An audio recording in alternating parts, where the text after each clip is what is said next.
folks, Jonathan here. Christmas Eve, I just got finished editing the video for the go-kart and putting it on there, and wanted to go ahead and do a video on this old car I picked up, and I'm going to tell you a little about what the situation is. You can guess what it is while I'm doing it, but had a fellow that listed this car for sale here local, and along with an engine. And I sort of wanted the engine. It was a big block 455 Trans Am engine, 2 years newer. It's a 1975, but it was a factory 4-speed engine, which I know that don't matter, but you know, according to the numbers, it was come out of a 4-speed Trans Am.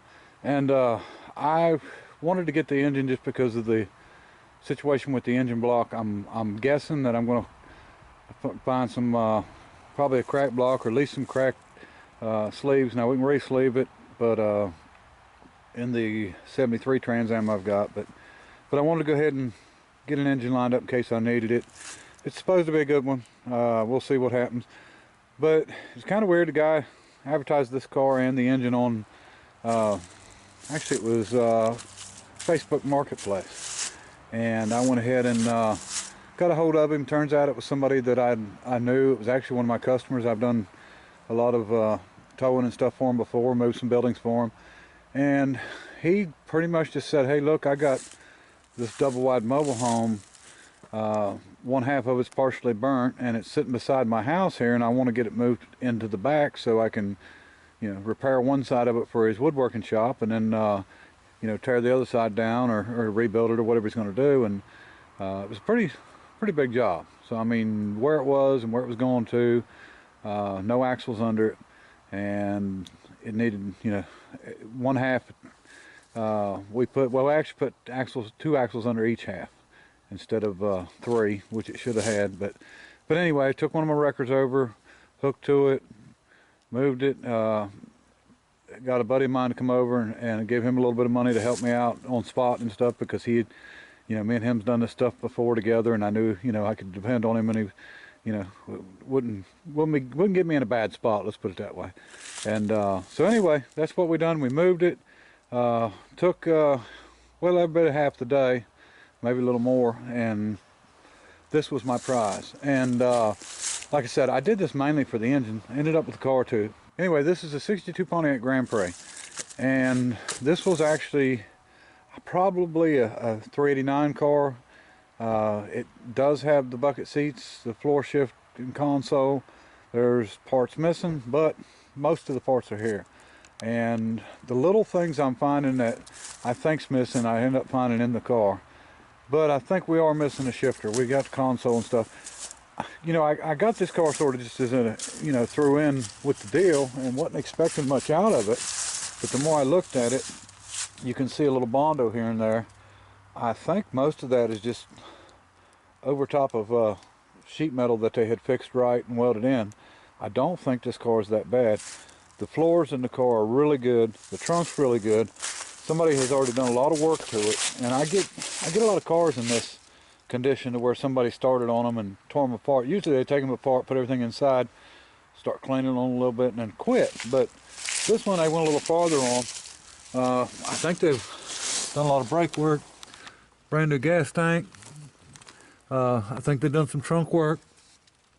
It's actually got a Holly fuel pump mounted up on the frame there somewhere. And rear end's cleaned and painted and everything. The front end's cleaned and painted. I honestly think they rebuilt the front end. Looks like new parts on it. So they got into it pretty far. Now, I don't know how they fit in there, but both front fenders are in this car. Center console. The plastic pieces for the center console, you can see the corners broke here. So there's going to be little things, little problems. The grills and the rear tailboard, I guess that's factory stereo. There's an extra steering wheel and horn button. The other thing I haven't found is the hood hinges, and that don't mean they're not in here. But tail light bezels, a lot of parts, all the chrome I see. We've got two Pontiac rims up there. I don't know if you'll be able to see them or not. rally wheels. I don't know whether they was planning to put them on here or not. I know they're not correct for this car, but they probably wouldn't be too bad. But you know, on this stuff, usually what you end up with, where the bumpers was hiding it, you would have a lot of rust. You know, along the bottom of the car. There's no rust on this one. That hasn't been repaired. A little repair there. It could have been a dent. But the more I look at the darn thing, really good around the window. There's no rust on the cowl anywhere. And I noticed that this was dented some and bent. It's not a big deal, but I was looking when I was unloading it. I don't know if you'll be able to see this or not. Yep. Somebody, I guess, was selling that, was asking $125 for it. I'm not sure what you call that. It's, you know, part of the grill, I guess the upper grill assembly, but it's in really good shape. And I don't know if it's the old ones in the car or not, but it looks like fender wells was all cleaned and painted. And they probably painted part of the firewall and stuff to get it ready to start putting back together. But you know, it's a two-door hardtop. Kind of hard to get a hold of. They're not everywhere. The floors are solid as can be until you get up here to where they cut some sections out. Now, I'm not sure why they cut them out. It's a little dark in here, I understand. There's the bucket seats, and it's actually got power bucket seats. They're just laying in the car. The bumpers are in the car. The trim that goes down the sides at the top and the bottom. So I haven't taken everything out to see actually how much we've got of it, but I think this would make a pretty solid car for somebody. And then we have the cowl panel that goes across the vent. So anyway, we'll see what happens with this. I don't think, like I said, it would be a bad car to finish up or fix or get together, with it being as solid as it is. You know, the normal places where you normally find rust, I didn't find any rust on this one. I think there was some in it, and they actually welded steel over it. They done a good job, and I think the body work was done right, but it just wasn't finished up and primed or covered good. The door they had stripped all the way down to the metal. Anyway, just wanted to show you that. Sometimes you end up not really spending any money, but ending up with something to work with anyway. And we'll go over and pick the engine up. The engine was supposed to have been built for this car, and you know, I don't know. You got to take things at face value when you get them, and just, it may or may not be a good engine. I know it's not stuck. It's got aluminum valve covers, aluminum intake, and he said that the guy claimed that he had spent $4,000 on it. So we'll just have to, you know, tear it down and see what it looks like.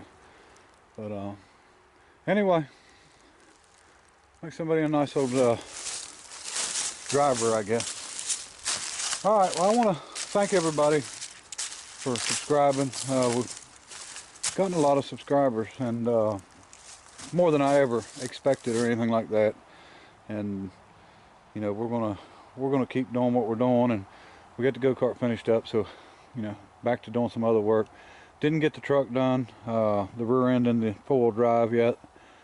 Just got way too busy, and you know, sometimes that happens.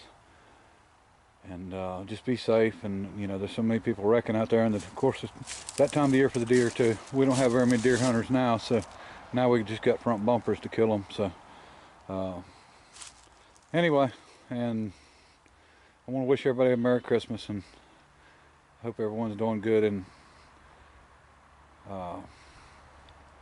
stay tuned for more. Appreciate everybody watching. Till next time, bye.